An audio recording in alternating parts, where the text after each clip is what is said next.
Olá, alunos! Hoje nós começamos o conteúdo sucessão ecológica, né? É quando as espécies se sucedem num ecossistema. Lembrando, um ecossistema eu tenho o meio abiótico, né, que seriam as rochas, a água, o ar, o solo, e o meio biótico, que são as plantas, né, animais, fauna e flora, ok? Então, todas as espécies que ali chegam no ecossistema, elas causam modificações. E essas modificações elas ficam propícias para a chegada de novas espécies que vão, por sua vez, causando mais modificações no clima, na composição do solo e tudo, temperatura, e tudo isso vai ficando propício para novas espécies chegarem. Por isso que eu coloquei aqui que sucessão ecológica é o processo gradual de mudanças na estrutura e na composição de uma comunidade. Quando eu tenho uma comunidade, eu tenho várias espécies reunidas, tá? Representa o conjunto de mudanças ordenadas pelos quais uma comunidade biológica detendo ao estágio clímax. O clímax é o ponto de equilíbrio, tá? Isso leva mais ou menos uns 70 a 100 anos, né? Desde o ambiente inóspito, né? Até o ambiente, por exemplo, de uma floresta, né? Uma floresta tropical. Então, basicamente, eu tenho aqui a analogia, o desenho, né, de uma sucessão ecológica. Primeiramente, eu tenho as espécies pioneiras, os líquens, as algas, as gramíneas. Alguns anos depois já começa a vir os arbustos, e bem mais tarde eu já tenho árvores de grande porte e outras espécies vivendo junto. Então, basicamente, ela tem o primeiro estágio, que são as espécies pioneiras, que chegam primeiro, o segundo estágio, que é o estágio intermediário, e o terceiro estágio, que é o estágio de equilíbrio, que é o clímax, tá? Então, as comunidades pioneiras, que eu chamo de SESI, as comunidades intermediárias, que eu chamo de séries ou serial, e as comunidades mais evoluídas, que eu chamo de clímax. Tudo isso vai variar com o tempo, tá? Então, o que vai acontecer? Pegando lá, por exemplo, uma ilha vulcânica, né? Surge lá as plantas anuais, né? Os musgos, as gramíneas, as briófitas, e aí nos anos seguintes já surgem as pteridófitas, pequenos arbustos, árvores maiores e árvores de grande porte. Mais ou menos das comunidades pioneiras até a comunidade clímax, em torno de 170 anos. Então, essas modificações nós chamamos de alguns termos aqui. Os colonizadores são as espécies pioneiras, quem chega primeiro, né? As secundárias vêm depois, a partir do momento que o ecossistema começou a ter condições mais apropriadas. E o clímax é o ápice, né, o auge, e o clímax dinâmico seria, por exemplo, uma floresta amazônica, né, sem os incêndios, obviamente sem o desmatamento.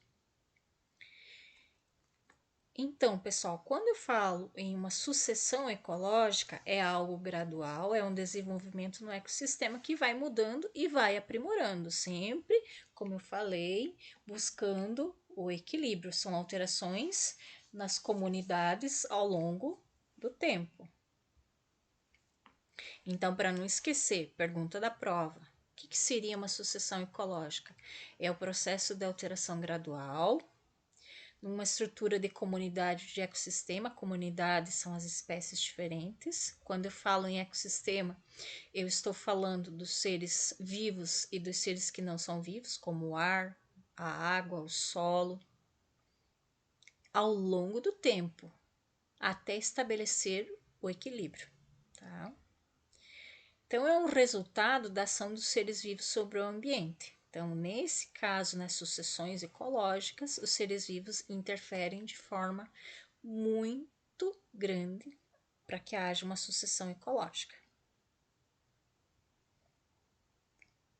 Então, basicamente, uma sucessão ecológica, ela passa por 3 etapas. Então, no início é um ambiente inóspito, só rochas. Surge ali os líquens, depois vem as briófitas, né? As pequenas ervas, os arbustos e as árvores de grande porte. Como está o exemplo aqui. Então, sempre que eu falar em ecese, eu me refiro a uma comunidade pioneira. Sempre que eu me referir a séries, eu estou me referindo às comunidades intermediárias. E o clímax é o auge, o final, onde existe uma grande variedade de biomassa, né, de matéria orgânica. Então, aqui eu tenho muito pouco biomassa e aqui eu tenho muita biomassa. Então, é preciso muita luz, bastante fotossíntese para mudar o clima, para mudar os nutrientes, né, para explorar do solo, para começar a desenvolver e para chegar ao auge. Quem quiser fazer as anotações, né, aqui estão alguns lembretezinhos. Então, a fase inicial é a fase ecese, né? Como falei, líquens, musgos, gramíneas, aí já aparecem os insetos. Então, existe pouco biomassa, pouca diversidade biológica, poucas espécies, né? Poucos nichos, poucas funções, né? E aí, o que acontece? Eu tenho organismos que têm que ser bastante resistentes, não podem ser exigentes, né? Tem que ser simples e que criem condições para a instalação de organismos mais complexos. Quando ocorre uma sucessão ecológica, por exemplo, numa ilha vulcânica, aquele local aonde ocorre a distribuição de seres vivos, eu chamo de zonação, tá? E quanto mais essa sucessão ecológica atinge o clímax, mais aumento de biodiversidade eu tenho, ou seja, mais teias alimentares eu vou ter, né? E, obviamente, mais biomassa. A fase intermediária, que seria a série ou série, eu tenho organismos já um pouco mais desenvolvidos, mais complexos, como plantas, herbáceas, né, arbustos, alguns animais, né? Então, eu tenho um maior sombreamento, não estão expostos à luz. Eu tenho aumento da diversidade e tenho aumento da matéria bruta, tá? Eu tenho aumento da biomassa, né? Aqui tem um exemplozinho para vocês. Então, o local começa a se preparar para ter outras espécies, para ter espécies mais complexas, mais desenvolvidas. E o equilíbrio, né? O grande finale, né? O clímax, né? O auge, onde as populações estão estáveis e equilíbrio, apresenta uma grande diversidade de espécies. Então, eu tenho o auge da biodiversidade. É o exemplo, como eu falei, né? Uma floresta. Né? Ao longo do tempo, ela vai se reequilibrando, se estruturando com fauna e flora até atingir o ápice das grandes florestas. Como eu falei, grande quantidade de matéria viva e grande diversidade de seres vivos. Então, como sempre, o equilíbrio, né? O ponto alto.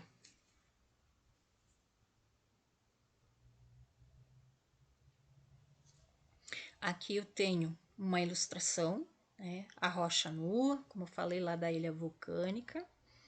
As espécies que são consideradas pioneiras são mais simples. As espécies que são intermediárias e as espécies que estão no clímax. Vejo como a quantidade de luz ela diminui, né?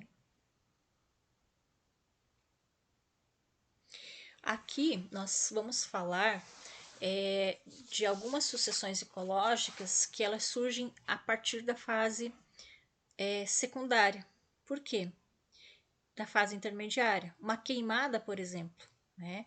O fogo Ele queima o que está na superfície, mas o que ficar no subsolo, como raízes, pequenos brotos, né? O cerrado é um exemplo disso, né? Em virtude da seca, da estiagem, ele quase desaparece. Quando vem a chuva, né, ocorre a partir lá da segunda fase, né?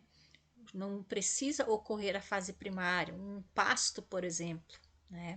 Ou até mesmo o desmatamento, tá? Então, tem sucessões que surgem a partir da fase intermediária, né? Quando há o desmatamento, o fogo ou o cerrado, que é típico por causa do ambiente, é um bioma típico por causa do ambiente, né? Muito seco e quente.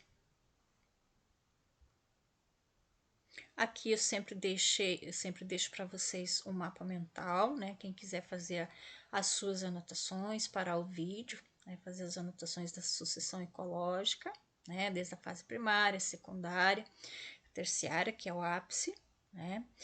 Não podemos esquecer que uma sucessão ecológica é uma alteração gradual na comunidade de um ecossistema. Comunidade, eu falo de seres vivos, de espécies diferentes.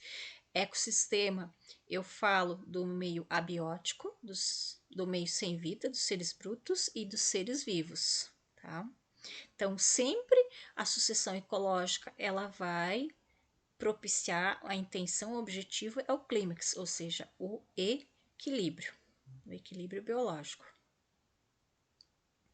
Deixo aqui para vocês um mapa mental, né? Quem quiser fazer uma anotação importante, né? Com palavrinhas-chave. No mais, eu agradeço a atenção de vocês, o empenho, a dedicação, o meu muito obrigada. Agradeço, como tá o recadinho ali, de coração. Um grande abraço, obrigada pela atenção, tudo de bom.